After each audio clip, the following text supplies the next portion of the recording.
Chapter 3, why are you looking to change jobs anyway? Now, on a course about how to put together the best resume you possibly can, you might think it's strange to have a chapter on why would you even look for a new job in the first place. But I just want to go through this because if the answer is in the next 5 minutes, you can save yourself a heap of time, a heap of heartache, and a heap of trouble by maybe fixing where you're at instead of looking for another role. Before I go on and talk about that, I just want to state a reality to you. Now, while I am a recruiter, I'm also an employer. I've been an employer since about 2002 and have been personally employed over 300 people. I also hang around with a lot of other employers. And you know what? 80% of the time, we're worried about you're going to leave. We think, oh my God, they're going to leave us. What are we going to do? What can I do to look after them? Meanwhile, in candidate land or employee land, the candidates are sitting there spending 80% of their time thinking, oh my God, I'm going to get fired. Now, what you need to think about here is that the 20% and the 20% is what you should be thinking about. Yes, there's going to be about 20% that employers are going to say, look, I don't like them, they're not doing the job, they don't turn up on time, they slack off, they don't represent the company to the best possible of their abilities. And then 20% of the time, the employees are going to say, I don't like working here, my boss isn't very nice to me, I'm not getting paid enough, it takes too long to get to work, all of these reasons. So firstly, stop worrying about getting fired because we're probably not going to fire you. And secondly, really ask yourself, what can I change in my own environment before I go through this whole process of looking for a job?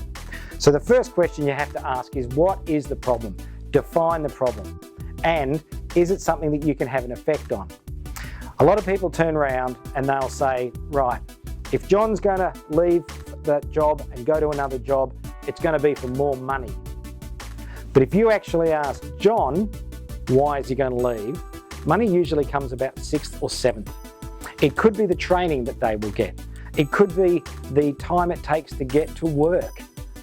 It could be the opportunity they get to work with a product or a service or a company that they greatly admire. It could be the opportunity to work on a global scale or work on new technology or on new projects. But it's interesting, when you say, why are they going to move? It's always the money. Then you ask the person, yeah, the money comes into it because people live for their lifestyle, but it's not usually the defining point. Now, if it is the money, before you run off and apply for another job, right, go and do the job prep course on how to apply for a wage rise. That'll probably put you in good stead. And if most people did that first, they can save themselves a lot of heartache down the track. Then ask yourself, what else can I do to make my job either A, more inviting, B, more entertaining, or C, more crucial to the business? And it's vital that you think about this. Why should your job be crucial to the business? Well, number one, we get a lot of candidates that come to us and they say, I've been made redundant. I just want to, and the first thing we do is correct them. A person is not made redundant. A position is made redundant. And a position is made redundant because it is no longer needed. If they go out of their way to make you redundant because they don't like you and say it's a redundancy, well, that's your fault. Live with it. But it's a position that gets made redundant, and you've got to do everything you possibly can to either reskill yourself or come up with a reason that you're so needed by the organisation that they could never make you redundant. It will happen. There's a lot of genuine redundancies as technology improves, as projects finish, as new things start, or as companies move location. Sometimes people are made redundant. We have to live with that. But if you make yourself invaluable, the chance of a redundancy is dramatically minimised. Now, there are very legitimate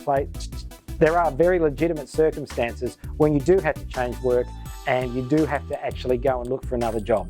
You could be changing location. You could be returning to work from having a child, or from doing some study, or starting work. And that's where you have to go through this process to really use job prep to maximise your chance of getting the best opportunity. But if you're employed and you think the first step is to start looking around, think again. Think about what you can do to make your job more enjoyable. Think about, if it is about the money, go and do the course on how to ask for a wage rise. But where possible, stay where you are. Don't jump around, don't job hop. Funnily enough, it actually makes your resume look even worse because of two things. Number one, they say, well, this person's not stable. And there's an old adage that we have in the recruitment industry. You don't get stable jobs, you just get stable people. And the second thing is that if you have had 10 jobs in the last 10 years, the employer knows that you're not scared to leave because you know you can get another job. So think about it. Why change in the first place? Is it worth making the effort to stay where I am?